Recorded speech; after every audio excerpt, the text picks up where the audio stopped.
just because everyone's listening to some guy and he's shouting the loudest and he's got a big personality doesn't necessarily mean it's a good idea to listen to his ideas. Two traders, Darren and Walter, pull back the curtain on profitable trading systems, consistent money management, and profitable psychological triggers. Welcome to the Two Traders Podcast. Welcome to the Two Traders Podcast. Walter here. Hello, Darren. Evening, Walter. So Darren, last time we were talking about this idea that you had been bouncing around in your head, and I thought it was a really good one for an episode, which is this idea of brainstorming and how people come about with ideas. I've always thought that it's quite funny if you've ever been in a job where decisions are made in a group and you have these so-called meetings. They can be hilarious, really. But the point is, you have this idea of brainstorming, and you've seen some research, I believe. And so can you explain to the listeners what exactly you've been thinking about in terms of brainstorming and coming up with ideas? Yeah, just the research suggests that how we do it is wrong, and we get it wrong. And the idea is if you get a group of people together, then from that creative ideas will emerge. But it appears that what actually happens is that the kind of biggest ego kind of takes over the whole sort of drive of the debate, and the introverts, who can tend to have the best imaginative and new ideas, tend to keep quiet, and eventually the whole drive of the debate gets drawn down the avenue that the biggest personality wants to take it down. And there is I don't know whether it's proven, but there is an idea that the best way to go about it is to put the idea out there and all the parties write their ideas down prior to meeting. So essentially the sort of status quo about how we should do brainstorming to come up with new and original ideas is being questioned. Yeah, and if you've ever sat through these meetings, you know that it's exactly as you described. Like, you have these situations where usually there'll be a couple of introverts. Well, typically, let's say you have a meeting with 10 people. So someone's going to be sort of the head honcho, maybe directing the meeting, and many people will agree with the head honcho and kind of go along with this person. And then you've got maybe one or two contrarians who are willing to stand up to the head honcho. And then you've got a scattering of people who don't really add much to it, not because, as you say, not because they're unable to, but because they're just perhaps a little bit introverted and tired of their ideas getting shot down. And so what they'll typically do is they'll listen, and then they'll think, "Oh God, that's ridiculous. I have a much better idea," and then they'll mumble to themselves as they leave the meeting, thinking that was the worst idea ever. And then there's other people who are willing to float their ideas out there, more extroverted and more confident, and those people tend to drive the debate along with the contrarian and the leader. And then so what you have here is at least half of the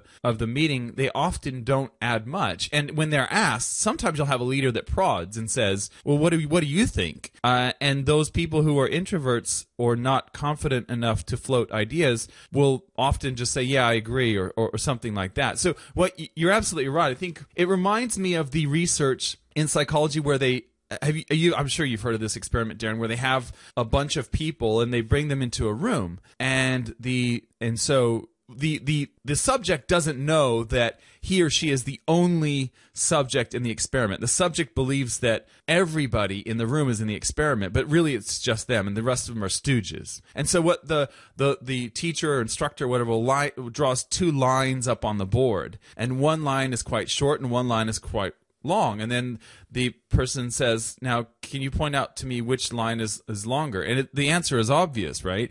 But everyone in the room points to the wrong one and says that the short line is longer, or whatever, or vice versa.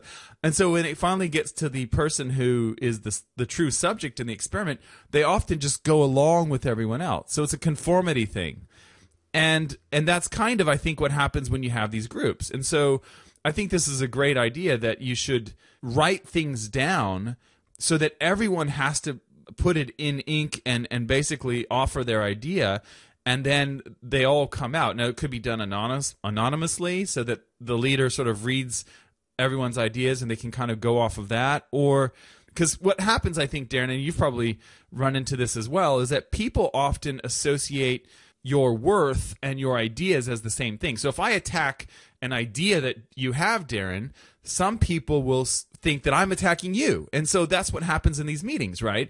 If I'm attacking your idea, I'm attacking you. And so that I just think it's a fascinating take on a different way to run these meetings, because I think it would work, and I'm going to try it out and see. But I think this is absolutely true. And I've always thought that meetings were largely a waste of time because they were either rubber stamping the leaders' ideas, or they get nothing done at all, and they're just a waste of everyone's time. But yeah. Yeah, and they found that really ideas needed to be criticised to actually, develop into something good, and people tend to avoid, especially introverts will, constructive criticism of the ideas, and perhaps find it easier just to kind of go along with the flow. And it's kind of interesting because you do see it in trading that people seem to think that, let's say they all are trend traders, that if they get together in a group, then, somehow, that is going to, they're going to kind of refine the idea and get, the best solution, the best strategy to trade. And you'll see it with trading strategy threads.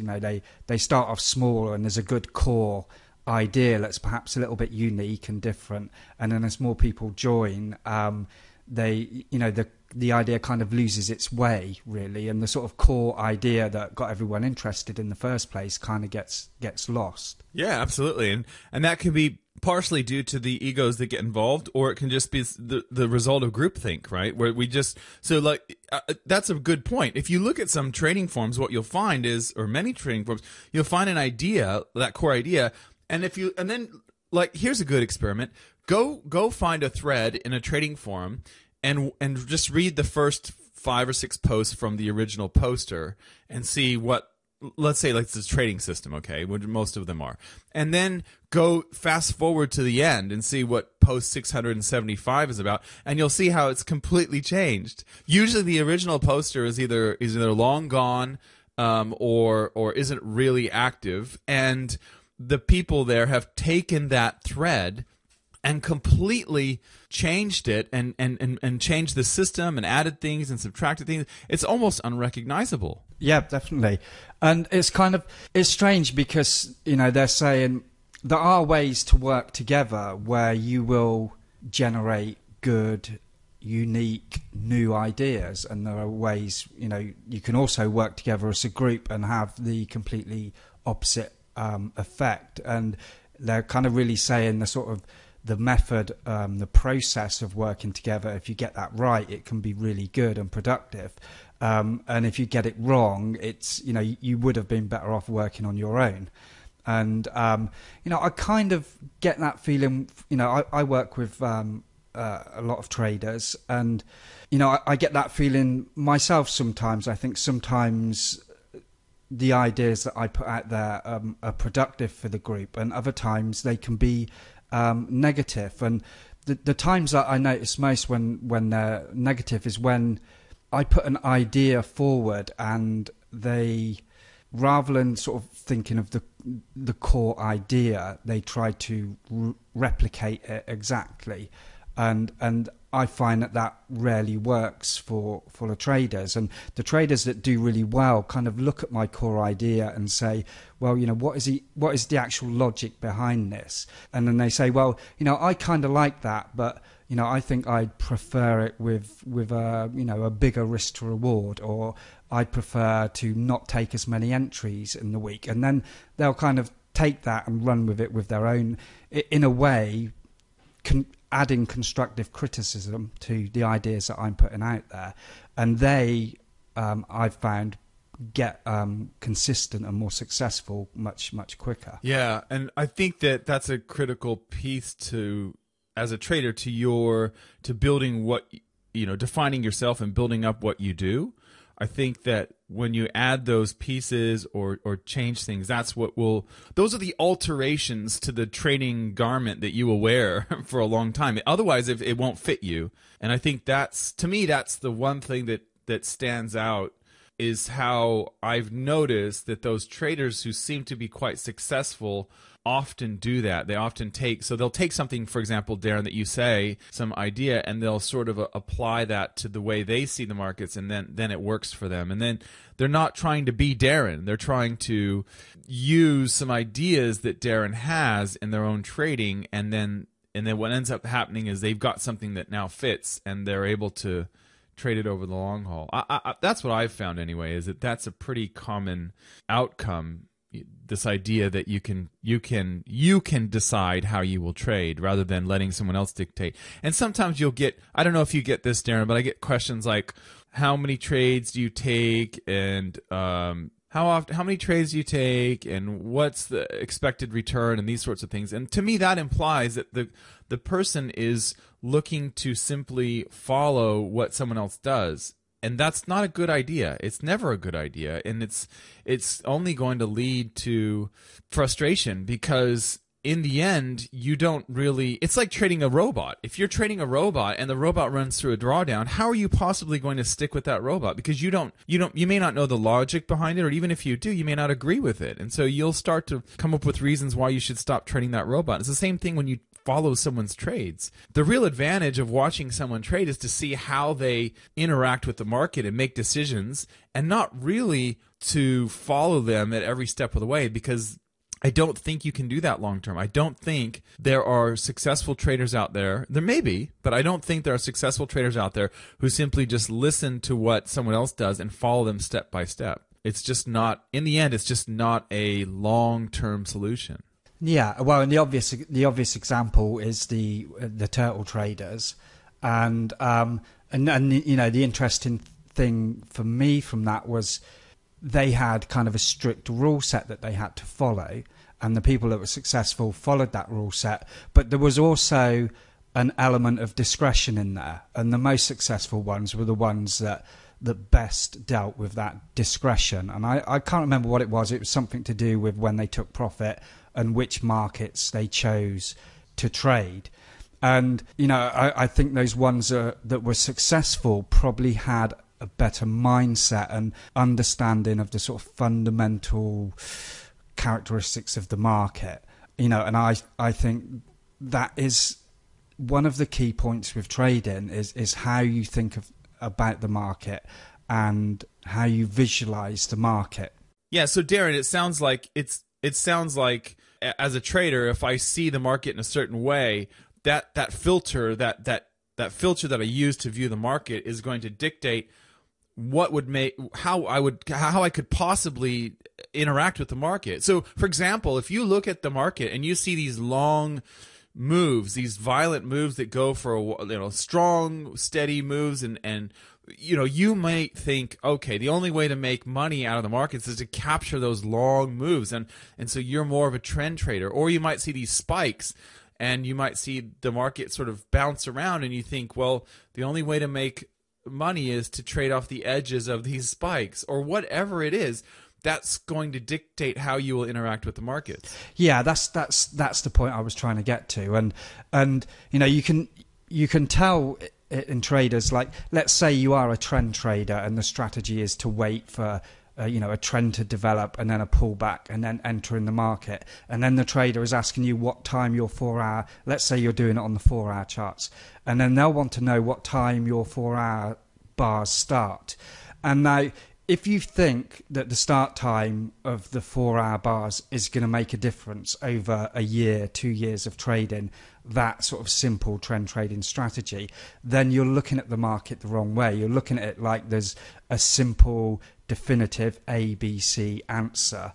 And rather than looking, at the reality of, that when markets trend, there's going to be opportunities. And if your 4 hour bar starts at 10 a.m. and mine starts at 8 a.m., the chance of that making a difference over a long series of trades, I mean, I might get a nice entry into a winner that you perhaps miss or get in later.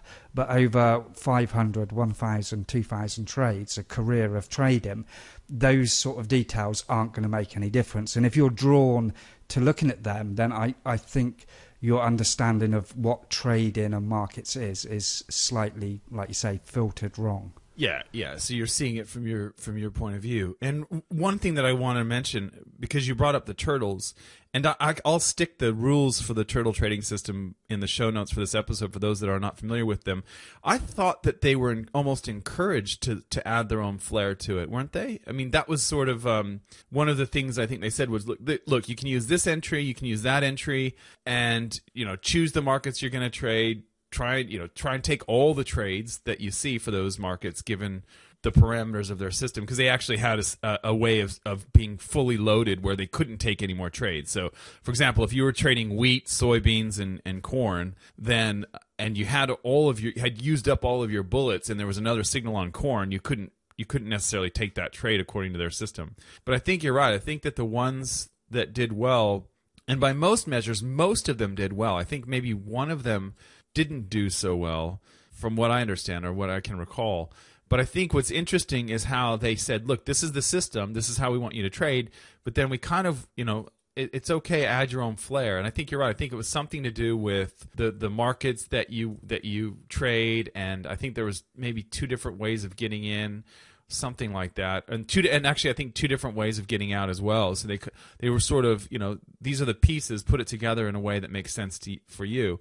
And one of the fascinating things about the turtles, just as an aside, is how Richard Dennis, one of the turtle instructors, he stopped trading that system.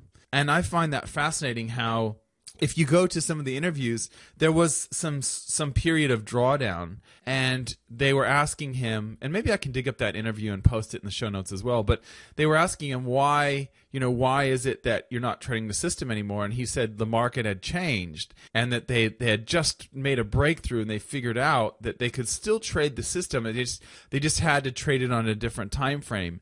I think they were originally trading the daily charts, and they had to trade either a really, really low time frame or a much, much higher time frame to make that system work. And to me, the psychology of the idea that it doesn't work anymore, that to me was fascinating, because I'm one who thinks that while that may be true, often it's just an excuse to stop trading after you go through a severe drawdown. That's my feeling. If you have a simple, robust system, it should, in theory, work all of the time. And what ends up happening is we quit during those drawdowns. That's the most consistent result for the traders that I've come across who are still struggling. Is they have a system. In fact, I got an email yesterday, and the trader has a system.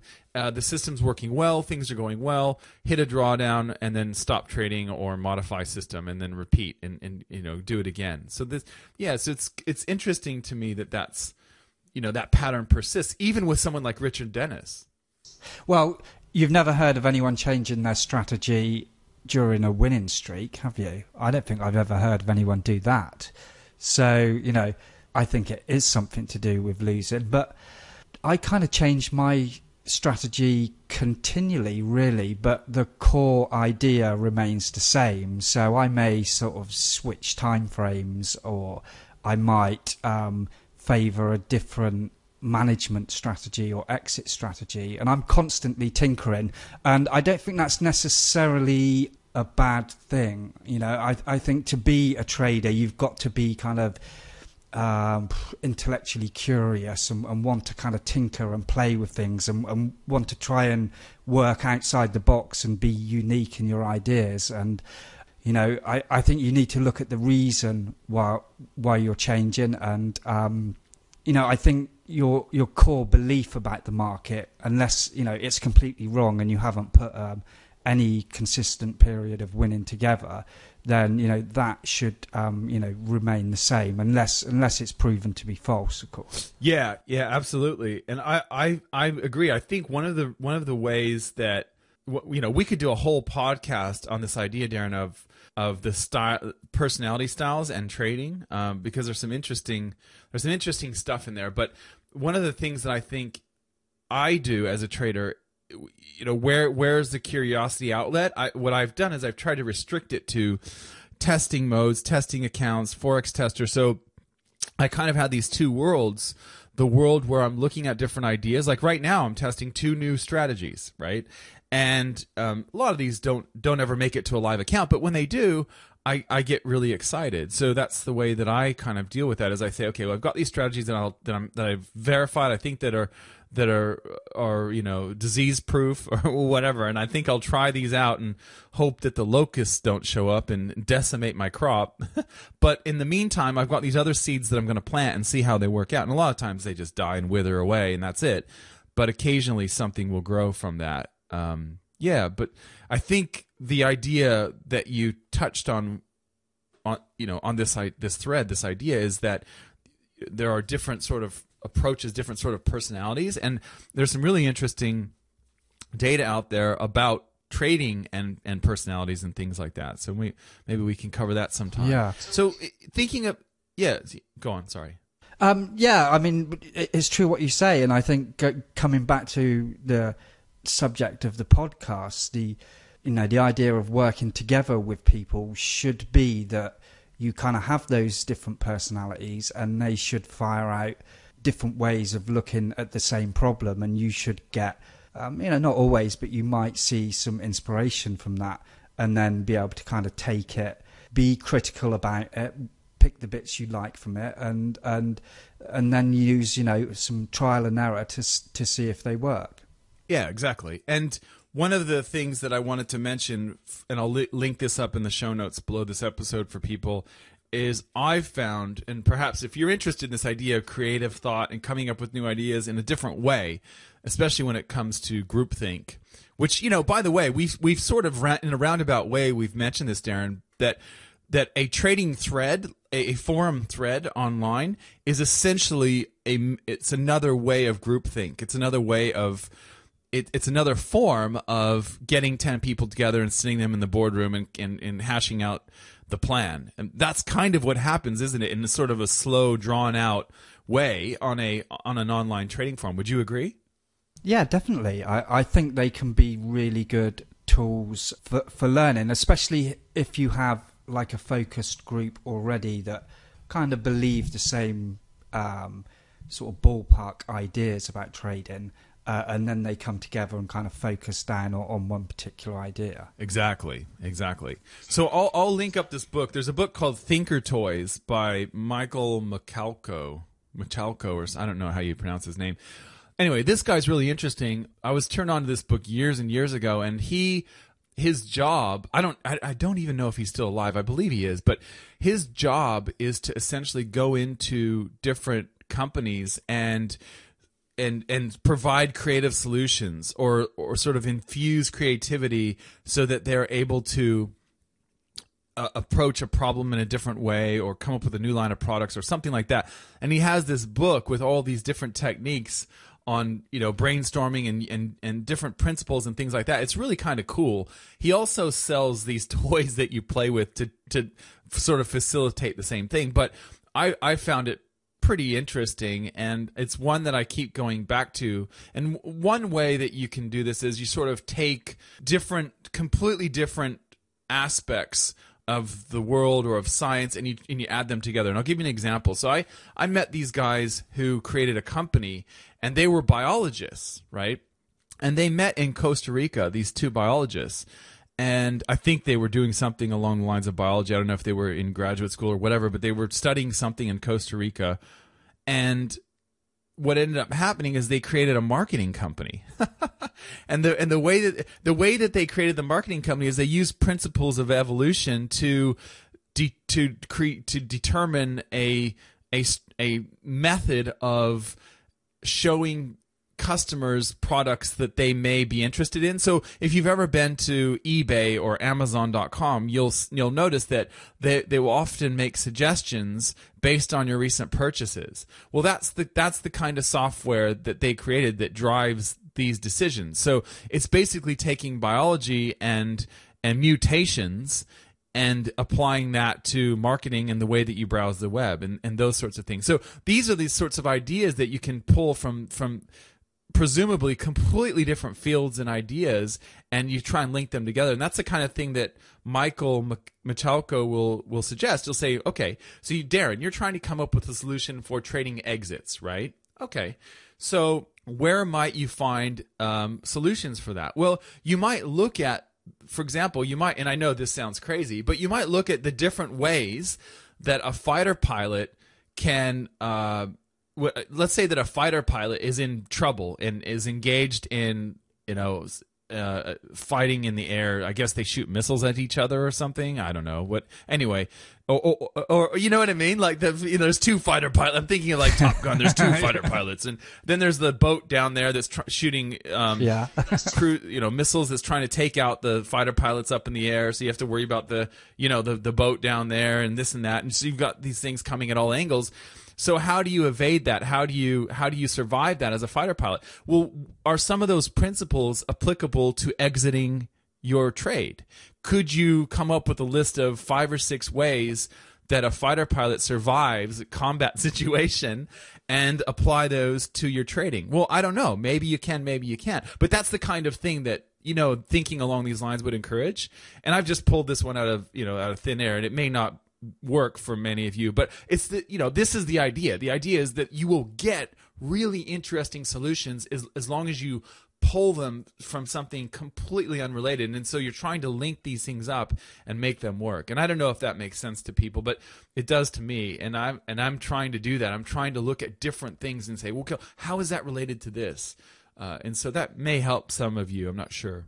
What's your take on the actual getting together as a group in a live scenario? I mean, that's something that you've done quite a bit of. It's something that I kind of shy away from. And, have you found those to be productive in the past or not?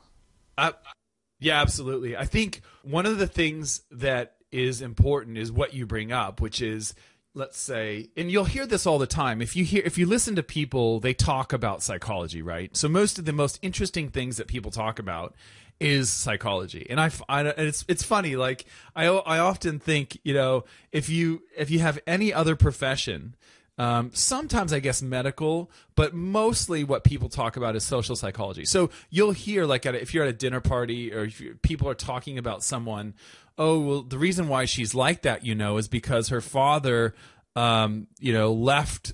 She never had a father. Her father left when she was 3, so that's why she's like that. Or the reason why so and so is such a jerk is because his father was a jerk. Or the reason why she's so scatterbrained is she has 7 kids. And she's always she's at the end of her rope and things like that, or whatever. You'll hear people talking about that, right? Well, the same thing happens when you get a group of people together and they're all trying to consider, how do I overcome my number one concern? Let's talk about trading. So I've got this number one trading concern that I feel like if I can just get over this, I'm going to be in a good spot. Well, it's interesting when other people who are looking at it completely different, because they don't really even know you, but they are able to come in and see things in a way that cuts through your filters, because they have different filters, right? So they see it completely different to you. So I've found that when you get a group of people together and everyone's working on somebody's issue, if you do it right, you can get to a point where this person who has the issue has sort of an aha moment and says, I see. And part of it is giving that person selection of tools that they can use to apply to their problem and choose which one is right for them. It's the same way that I see building a trading system. When you're building a trading system, you have a selection of you have this opportunity, a selection of tools that you can lay out and say, okay, I can use this exit or that exit or this exit. I can use this philosophy or that philosophy. I'm a swing trader. I'm a trend trader. I'm a scalper. I'm all these sorts of things. I'm looking for range-bound markets. I'm looking for trending markets. Whatever it is, I'm going to have a trailing exit. I'm going to have a profit target. I'm going to have a low win rate. I'm going to have a high win rate. All of these things are up to you. And that's the same thing, the way that I see sort of psychology solutions for people, is that you should have a selection of tools available to you. Like, for example, you, Darren, you get a lot of use out of writing. Am I right? I do, yeah. Well, I use it as a way of of stopping human error when I'm trading. Yeah, that's right. That's a tool. So to me, that is clearly to me, like just from our discussions, clearly to me, that is one of your go-to tools is to write. But that's not always going to work for everyone. Some people are going to get a lot more out of using hypnosis or going for long walks or runs where they kind of surfing does this for me too, where when you're surfing, you do a lot of wading. So the thing that people think is you go surfing and you're just getting tumbled around by the white water and all that. Not really. When you're going surfing, what you're spending 98% of your time doing is wading. So it's kind of like meditation in a way, especially if you don't have anyone with you and you're by yourself. You get these thoughts. The same thing if you go on a long run or a long walk, you get these ideas and they will often come to you and you've got these solutions. It's the same thing. So that's another tool. So you might use writing, you might use hypnosis, you might use meditation or some sort of walking meditation, something like that to come up with these solutions. And that's the way that I see sort of when a group gets together and they're all working on someone's issue is they'll have different takes on it because they have different filters. But beyond that, that's not enough because as you bring up today, in a group situation, there can be a situation where you have a lot of people who don't say anything and just go along with it. You have other people who sort of dominate the conversation, and you have to be careful as a facilitator or a leader not to dominate or direct the conversation in a specific down a specific path because that can throw things off too. That's a very tricky role as the sort of facilitator. So, but my core belief is that it is helpful because one, you get different perspectives, but only if you also have different tools that can be applied. So, like I said, for you, writing is a very, I believe, a very useful tool, and presumably it's helped you in the past. But that may not work for everyone. Some people, like if I'm dyslexic and I don't like to write, or I don't like to read or whatever. I get discouraged when I write because I can't spell and it's just never really been my mode. Maybe what I can do is record my thoughts into a recorder, or I think most phones nowadays, most smartphones have a voice recorder where you can record your ideas. And I often do that too when I'm out. If I don't have anything to write, I'll just record an idea on my phone and remember that, go back and use that later. So yeah, so I do think that different perspectives can help. It's a very different way to getting help that in Western society we're told you need to go see a counselor. You've got problems, son. You need to take these drugs and go talk to a psychiatrist. That's kind of the way. And I don't think it's necessarily the best way for everyone. I think sometimes you can get more out of just a group of people if done the right way, I guess. Yeah. So Darren, so what are we going to say here? So as a trader, I'm in a situation where I'm trying to come up with some solutions. I'm having some sort of meeting. It could be online on a forum, or it could be in person. And let's say that, like, for example, a lot of people go to these trading meetups, right? So these meetups, and often what will happen is you will have a bunch of traders and they're discussing different ideas, or sometimes they'll talk about what's going through their mind because they're in a drawdown or they're trying to hammer something out.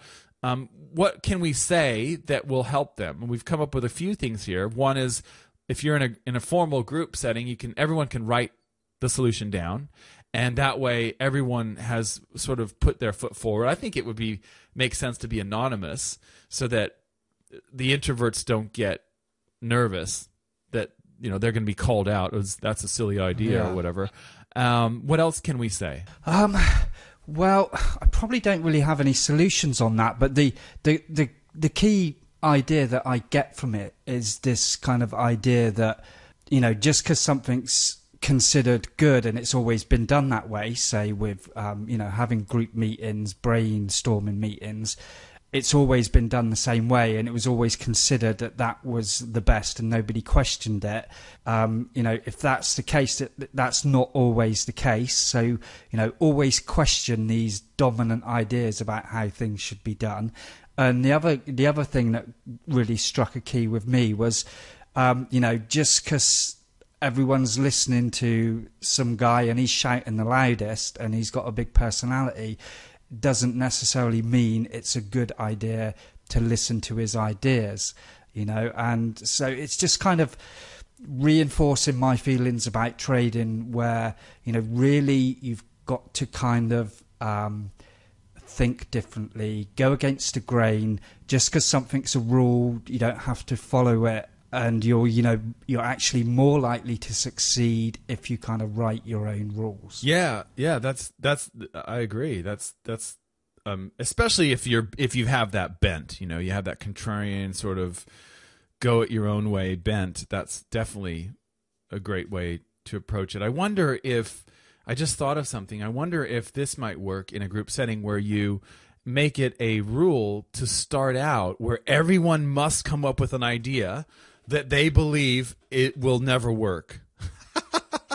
So like the worst idea possible. Yeah, the worst idea possible. So this, it doesn't. I just had this thought. Like that would do a couple of things, wouldn't it? It would divorce you, the person, from the idea. So that's kind of what you're trying to do here. Is you don't want people to associate their personal worth with the idea. So when the idea is floated and shot down, so you could have everyone come up with an idea.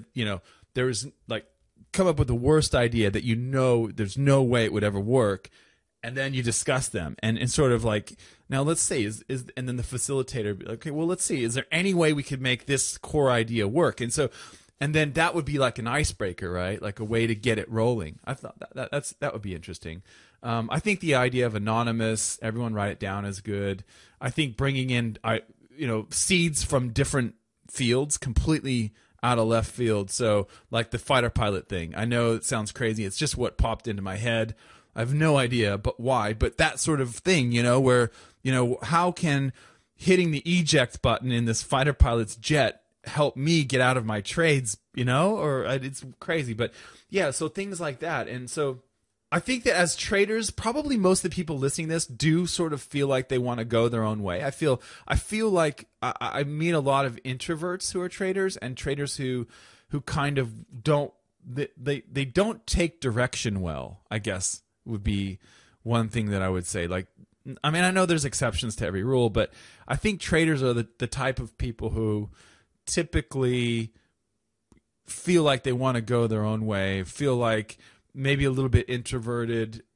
And so I think it would make sense to many traders, and I could be wrong here, to do something like that where you have this brainstorming. If you do get a bunch of introverts together sometime, you have this brainstorming thing where you know what I mean? Like, good luck with that, right? But yeah. But you have this brainstorming thing where you have people come up with the worst idea ever. You have an anonymous, you have it written down, try and bring in ideas from completely different fields, things like that. So I don't know. It's a tough one because, as you say, this is how things have always been done. And in our Western society, it's kind of the norm, isn't it? If you've ever had a white-collar job, a lot of what you end up doing is sitting through these silly meetings. They're ridiculous because, it's such, they're often such a waste of time. So coming up with it might just mean that we need to blow up the idea of brainstorming meetings, right? And come up with something completely different. But I don't know. Yeah, it's a tough one. But a really fascinating discussion. I know we kind of meandered here and there, but I think, any closing thoughts, Darren? Not really. I think we've kind of covered the whole gamut of trading and life and fighter pilots already. Great. That's great. All right. We'll see you next time. See ya. Cheers, Walter.